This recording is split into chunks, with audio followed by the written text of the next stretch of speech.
Hey there guys, time for another episode of Day in the Life of Vintage Classic Specialist. So let's jump right into what happened today around here. So if you saw the thumbnail for today's video, you know that the bus continued to get some love here. One of which things it got some love in is in the hubcap department. So there you go, Rafa hand paints the logos on those and they look amazing as always. So yeah, kind of the cherry on the top of this wheel and tire combo. Yeah, there you go. So all four of those.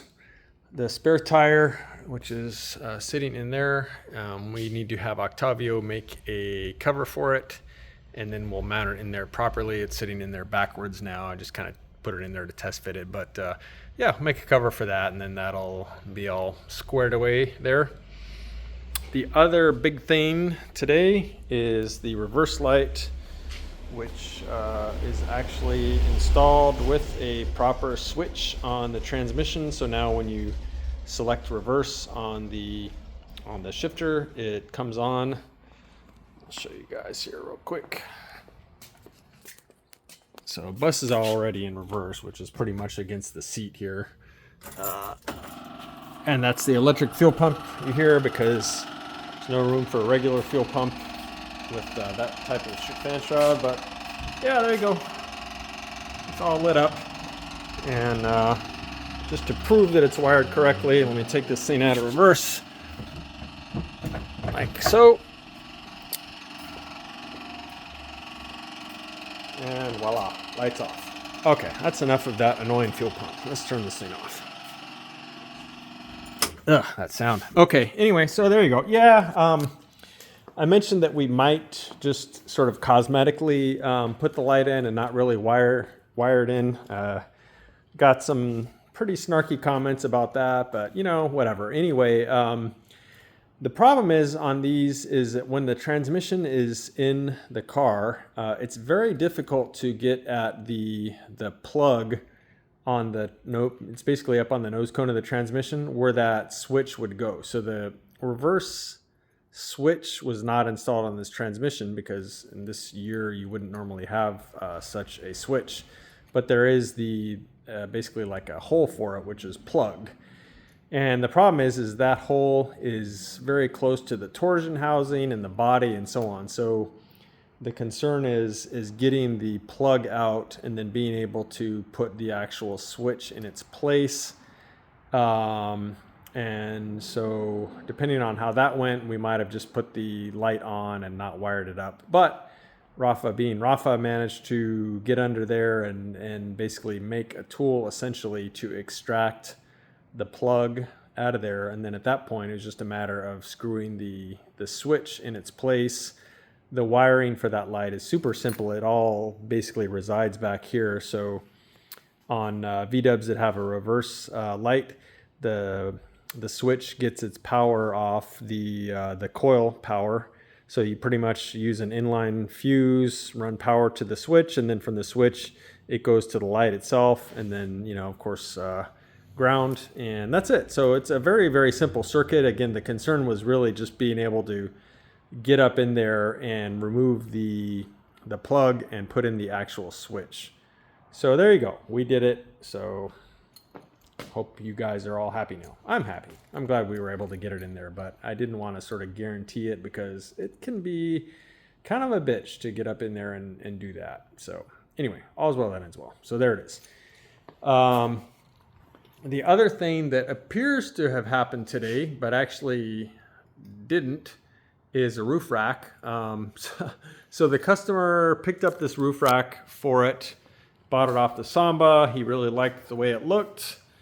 And Rafa went and put little rubber feeties on it to cover where it sits down in the rain gutter.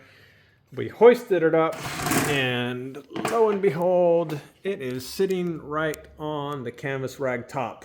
Boom. So no good. I don't know. He said whoever he bought it from off there said it fit buses, but I don't know. It obviously doesn't fit a ragtop bus because it's sitting right on it. And of course we tried facing it the other way. No, that didn't do anything. It's symmetric.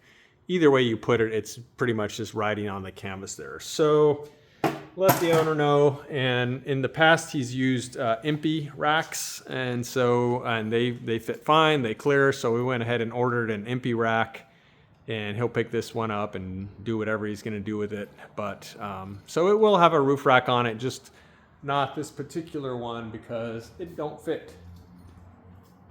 So there you go.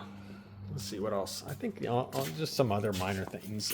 We were short a few of these clips because some of them broke when he was installing them. So we put the rest of those on. So those are all there now. He put on the little bracket that holds the church key there up on the front panel. So again, lots of little things like that.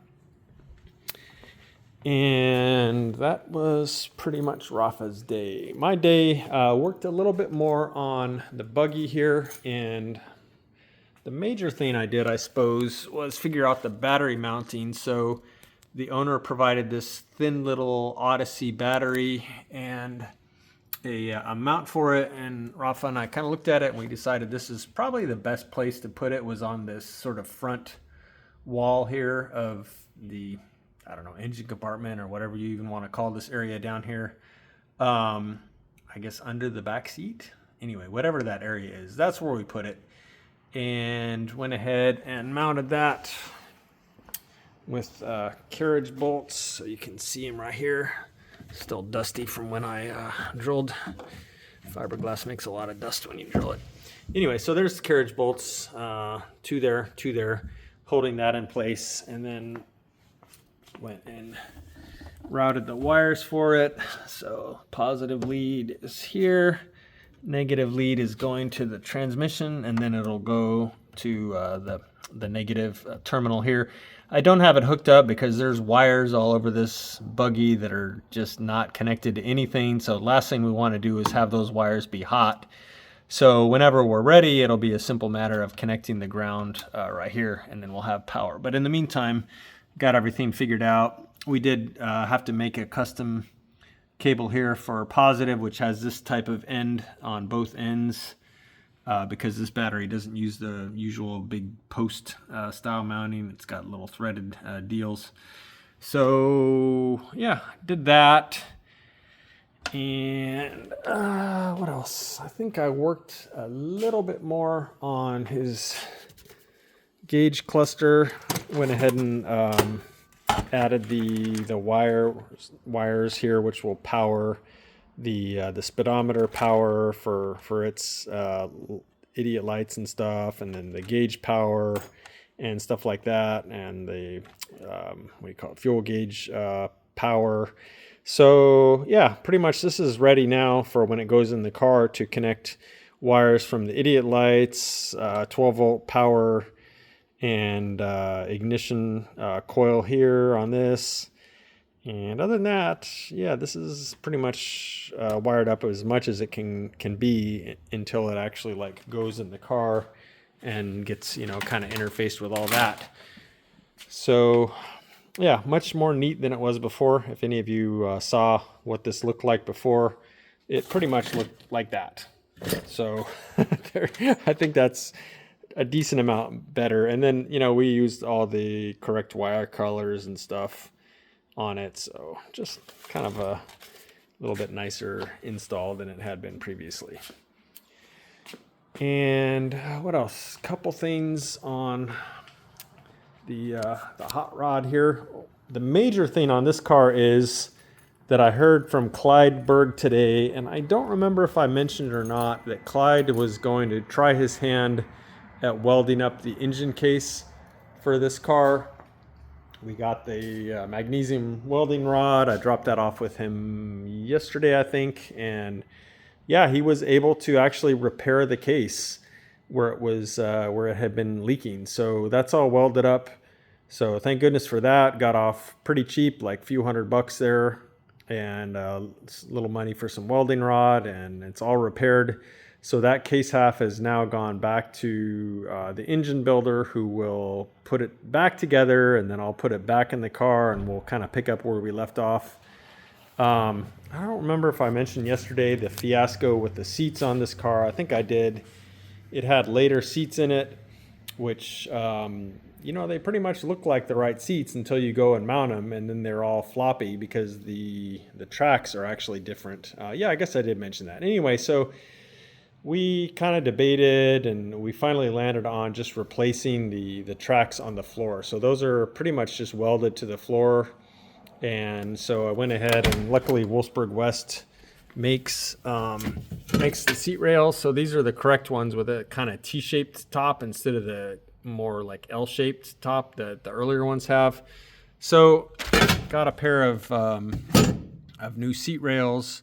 So I think I'm going to go ahead and have Octavio do that. So we'll roll this car over in the morning.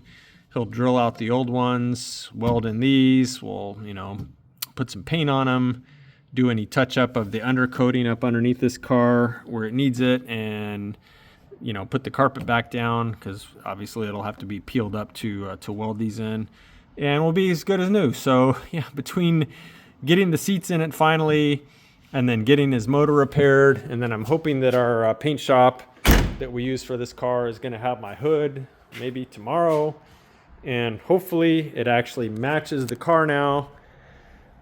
Then yeah, hopefully that'll be it. This car has really been fighting us lately. I think it's been maybe hanging out with the devil bus too much and getting some, you know, a bad influence from that car. I do need to follow up with Koch's. They were supposed to be finishing and shipping my window today, and I didn't hear from them. So not sure what's going on with that, but they are going to make window glass with the correct logo and stuff for this pop-out that I bumped and broke like an idiot. So that's on my dime to replace. So yeah, hopefully that'll be done soon, and I can finally put this other pop-out in. And yeah, between those things, that should be about it for this car here. So looking forward to getting this car finished up and getting it to its owner, who's very patiently waiting for his bitchin' new toy. So I think that is what I did today. Oh, again, just minor things. I put on new inserts for his wipers and his headlights. Put on pedal pads. What else? I think that was mainly it. Jacob, on the other hand, he split apart the short block, so he was down to short block pretty much as of yesterday. So today he came in and split apart the short block, and we took some measurements. It seems as if the mains are on one align bore, so 0.5 millimeter over. The crank seems to have been turned twice, so both the mains and the rod journals are both 20 thou under. So two machinings on those, and that's about it. But yeah, this motor is really nice. So I'm hoping, and kind of doing my inspection of the bearing saddles, I think it might not even need another align bore. So that's actually pretty good for a 36 horse to only have a single align bore on it. But you know, we'll see when we actually get it checked out. We'll send it up to Brothers Machine Shop and let them take measurements and, you know, check wear limits and stuff like that. So yeah, I think this is going to be another really nice motor. Anyhow, guys, that is it for today. So thank you for watching, and we'll see you again tomorrow. Bye.